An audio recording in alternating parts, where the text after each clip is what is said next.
Con Federico Restivo una partita importante, magari ancora non decisiva, che era importante vincere dopo un filotto terribile di tre sconfitte consecutive. Serviva il Mister Jeff e avete fatto una grande prestazione.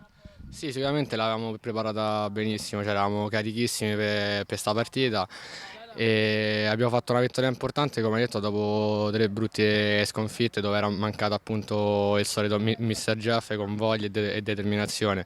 Oggi abbiamo giocato come sappiamo giocare e abbiamo vinto meritatamente, sì, secondo me. Una partita che avete preparato bene e forse cioè, lo faceva intendere anche il fatto che siete arrivati veramente in tanti questa sera al campo, mai così tanti per una partita del Mister Jeff.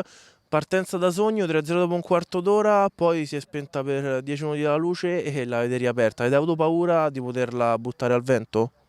Sicuramente quando siamo andati sul 3-0, come sapete, cioè, queste partite si possono, cioè, si può stare sul 3-0 e si possono subito riprendere.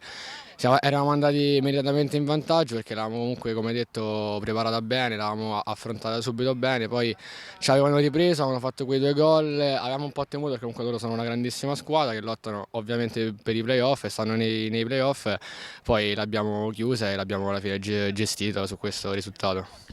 A questo punto, in attesa dei risultati di questa sera e di quelli in particolare di mercoledì, si andrà a delineare il quadro di playoff e playout. Hai secondo te in mente una squadra che potresti voler incontrare o non voler incontrare nella doppia contesa che probabilmente sarete costretti a vincere nell'aggregato, data la posizione di classifica? Guarda, io sinceramente penso che ogni partita va affrontata allo stesso modo, sia che sia la prima in classifica, sia che sia l'ultima. Oggi, come appunto ho già detto prima, l'avevamo preparata bene, il presidente l'aveva motivata benissimo e chiunque sarà la prossima saremo pronti per vincerla.